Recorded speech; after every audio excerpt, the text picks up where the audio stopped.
नमस्कार मित्रों। तो आइए, हमारी आपकी आज फिर मुलाकात हो गई। और जैसा मैं सभी वीडियो में कहता हूँ, जब तक परमात्मा की परमेश्वर की मर्जी है, हमारा आपका ये सिलसिला चलता ही रहेगा। और ये लाइन मैं सभी वीडियो में कहता ही हूँ। तो आइए, आज बात करने वाला हूँ मैं मन की, सिर्फ मन की, जो चंद्रमा से देखा जाता है। तो चंद्रमा से मन देखते हैं, इसलिए हर व्यक्ति के पास मन है, क्योंकि हर व्यक्ति की कुंडली में चंद्रमा है। और ये मन करीब करीब हर व्यक्ति का एक जैसे ही रहता है। डिमांड के मामले में डिमांड अलग अलग हो सकती है, मगर मांग तो है। और वो चंद्रमा से देखते हैं। तो आइए उसके बारे में डिटेल में बात करूं।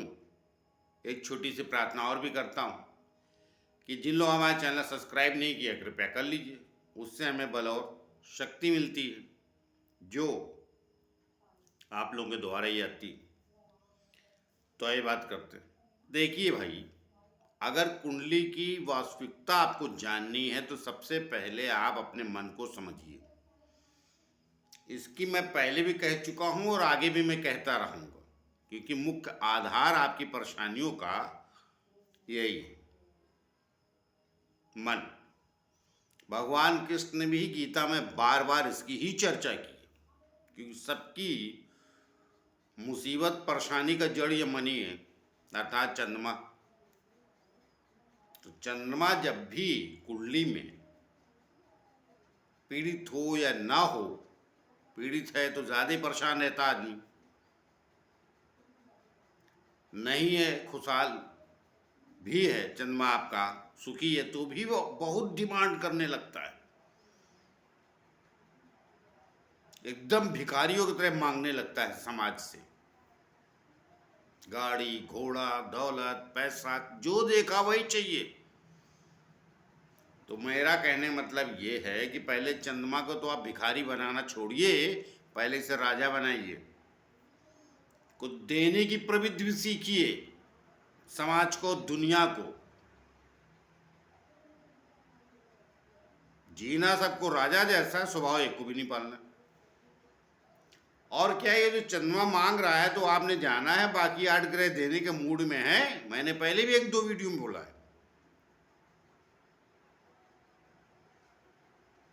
ये जो चंद्रमा आपका है, अर्थात चंद्रमा जो भिखारी बना घूम रहा है, हर चीज चाहिए, बड़ी डिमांड है इसकी, बड़ी मांग है। तो क्या बाकी जो 8 प्लेनेट इसके साथ ऐसा कुछ संयोग योग लेके बैठे हैं, या आपकी कुंडली में है ऐसे योग संयोग कि ये दिलाएगा?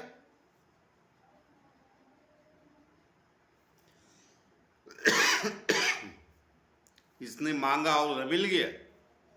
नहीं, वो बाकी 8 प्लेनेट की इजाजत लेनी पड़ेगी आपको, अर्थात वो आपकी कुंडली में देने योग हैं तो वो दशाओं में देंगे। मैं जो कहने की कोशिश कर रहा हूं आप समझ रहे हैं ना? तो सब ने क्या किया है, इस दुनिया में परेशान क्यों हैं लोग? मन की वजह से। जरा सी मन की इच्छा नहीं पूरी हुई, दुखी मन। जरा सा हो गई, सुखी मन।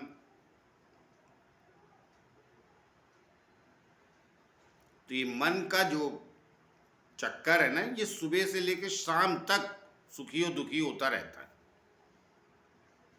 किसी ने डांट दिया, मन को पसंद नहीं आया, मन को पीड़ा। किसी ने तारीफ कर डाली, झूठी ही सही, जरूरत से ज़्यादा प्रसन्न होकर कहीं ऐसी गलत काम कर देते हैं, कूद पड़ते हैं जहाँ नहीं करना चाहिए था।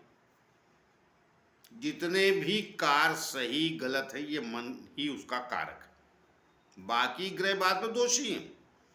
इसीलिए आपकी लग्न कुंडली के साथ साथ एक चंद्र कुंडली बनाई जाती है। इसीलिए चंद्रमा को भी उतना ही महत्वपूर्ण स्थान दिया गया जितना लग्न को, लेकिन मैं नहीं देता। लग्न कुंडली ही है। चंद्रमा से आप कितने भी राजयोग देख लो, चंद्र कुंडली बना के कोई फायदा नहीं। उसको तो उसी वजह से बनाया था हमारे ज्योतिषाचार्यों ने, पुराने हमारे ऋषि मुनि ज्ञानियों ने। आज के लोग उसको भी लालच से देखने लगे। उन्होंने बनाया इसलिए था कि चंद्रमा से देखे कौन कौन से ग्रह इसकी अभिलाषा और लालसा को पूरी करने के योग है कि नहीं, और इसकी लालसा क्या क्या है। लोभ और लालच देता है चंद्रमा, और ये रहता सबकी कुंडली में, अर्थात मन सबके पास है। तो पहले मन को नियंत्रित करना सीखिए और बाकी जानिए कि आपकी कुंडली में बाकी ग्रह कहाँ बैठे हैं। आपकी डिमांड बहुत है, लक्ष्य और डिमांड में अंतर नहीं कर पा रहे आप। आईएएस बनना है, पीसीएस बनना, अच्छी नौकरी प्राप्त करनी है, इंजीनियर बनना है, डॉक्टर बनना है, ये लक्ष्य है। मगर इन लक्ष्यों के साथ साथ क्या क्या डिमांड लिए घूम रहे हैं आप।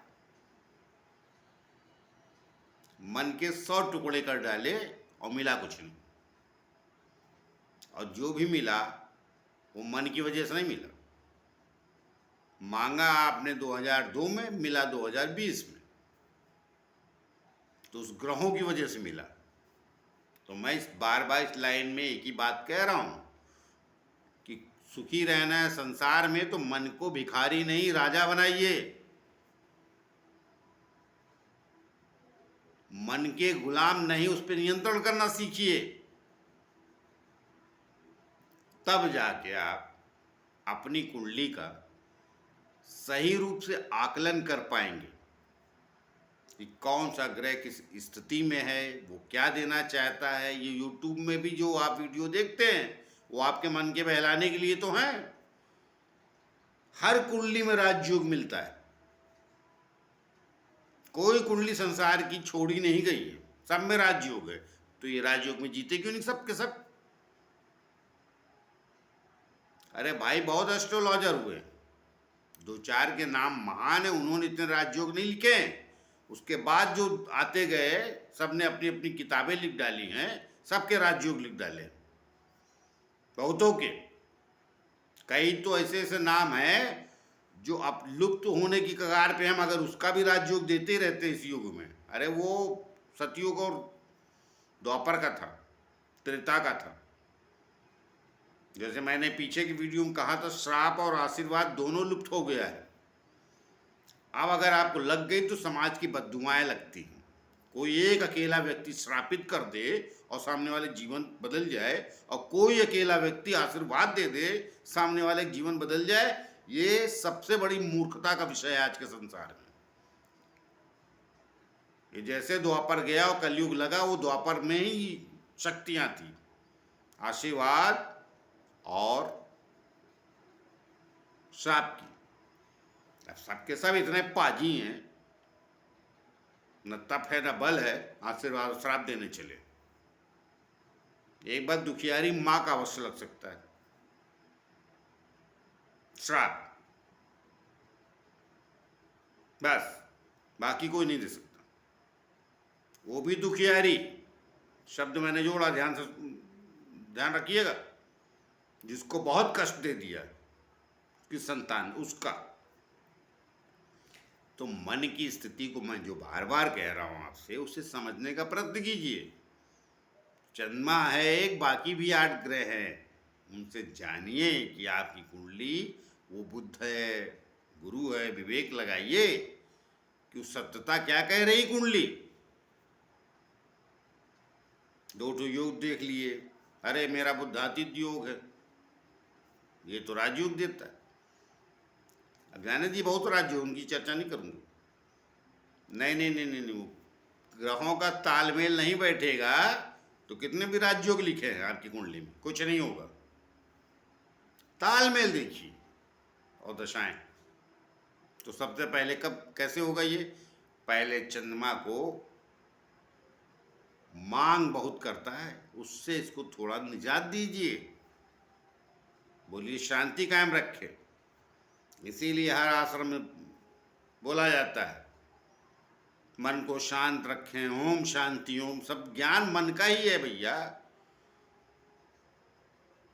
वो अलग विषय है कि आज जो संस्थाएं चला रहे हैं, जो आश्रम चला रहे हैं, जो मंच पे बैठे हैं, वो उसमें नहीं जी रहे हैं। मगर आपको ज्ञान तो वही दे रहे हैं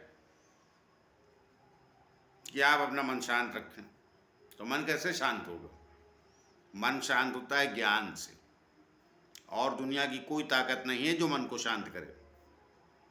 बगैर ज्ञान के कितना भी तपस्वी बन जाए आप, वो भी कुछ नहीं होगा। तो मन को पहले आप राजा बनाइए, भिखारी नहीं।